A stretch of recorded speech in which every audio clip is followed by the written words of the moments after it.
Malaysia dikenal sebagai negara yang kerap bersikap keras terhadap Israel. Terlebih pada pasca serangan Israel awal Oktober 2023 lalu. PM Malaysia Anwar Ibrahim secara tegas mengutuk aksi pasukan Zionis yang telah menewaskan ribuan orang di Gaza.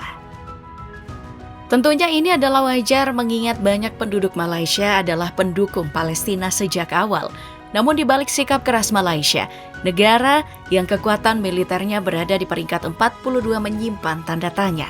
Seberani apakah tentara Malaysia di bawah kepemimpinan Anwar Ibrahim, Perdana Menteri ke-10 Malaysia, yang secara resmi berkuasa pada tanggal 24 November 2022.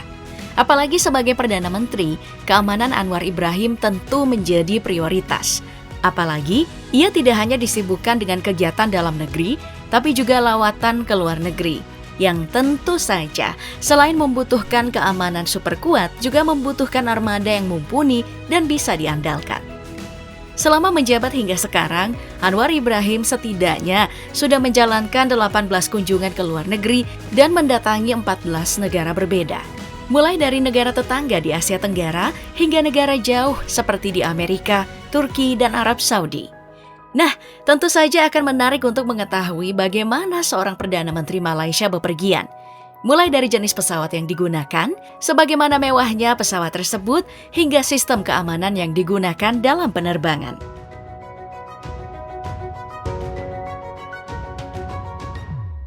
Dalam menjalankan perjalanan luar negeri untuk negara, Perdana Menteri Malaysia setidaknya punya sederet pesawat yang digunakan.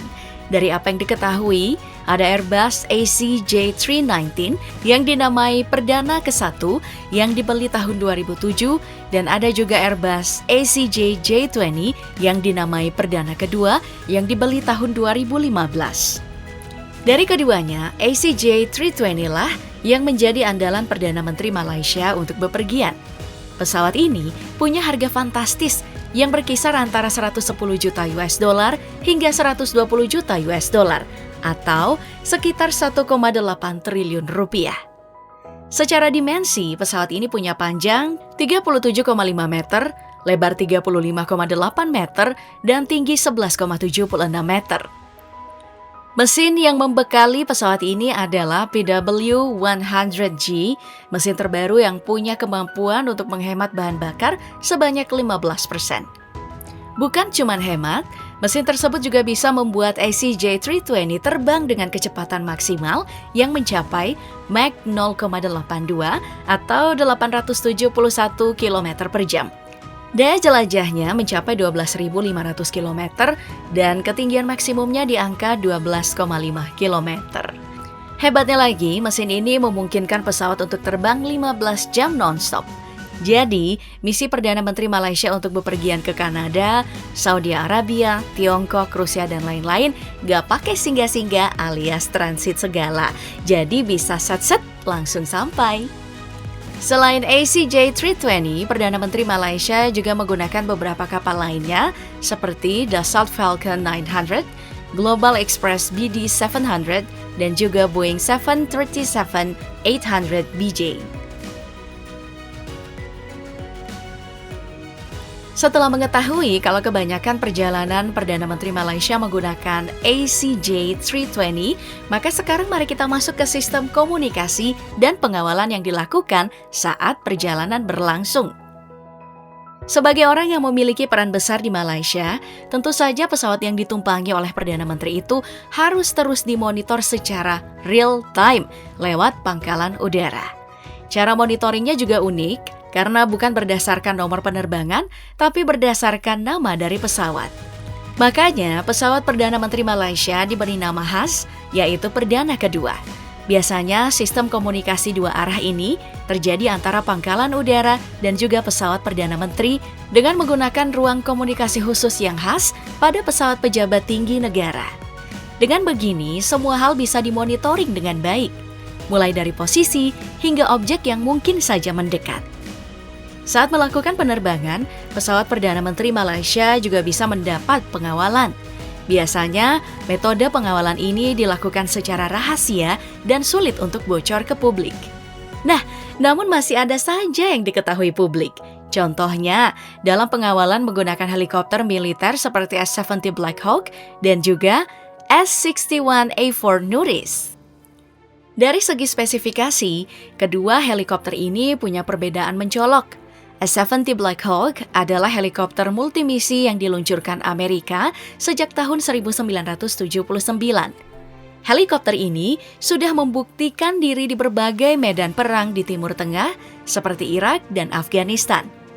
Sebagai helikopter multimisi yang kebanyakan difungsikan sebagai helikopter serang, S-70 Black Hawk punya kecepatan 357 km per jam dengan daya jelajah mencapai 2.221 km. Helikopter yang bisa membawa 2 pilot dan 2 penembak ini mempunyai berbagai macam senjata, mulai dari senjata mesin berat, 4 cantelan luar untuk roket dan rudal, dan juga rangkaian bom. Jadi memang paket komplit sebagai pengawal Perdana Menteri jika mengudara di atas daratan. Nah kemudian, S-61A4 Nuris punya tugas jika Perdana Menteri mengudara di atas lautan, sebab helikopter yang diluncurkan Amerika sejak tahun 1959 ini adalah helikopter anti kapal selam. Bisa dilihat dari persenjataannya, helikopter ini bisa membawa 360 kg amunisi seperti torpedo anti kapal selam Mk-46-44. Bahkan helikopter ini punya fungsi spesial bagi Amerika, yaitu bisa membawa bom nuklir berjenis B-57. Ya, untung saja Malaysia tidak memiliki senjata nuklir seperti Amerika, jadi S-61A4 Nuris tidak bisa membawa senjata pemusnah massal tersebut.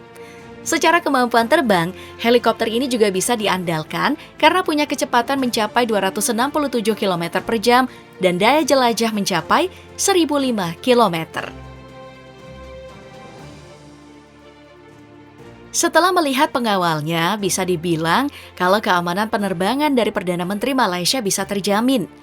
Nah, namun tentu saja bepergian menggunakan pesawat bukan cuma soal keamanan tapi juga kenyamanan.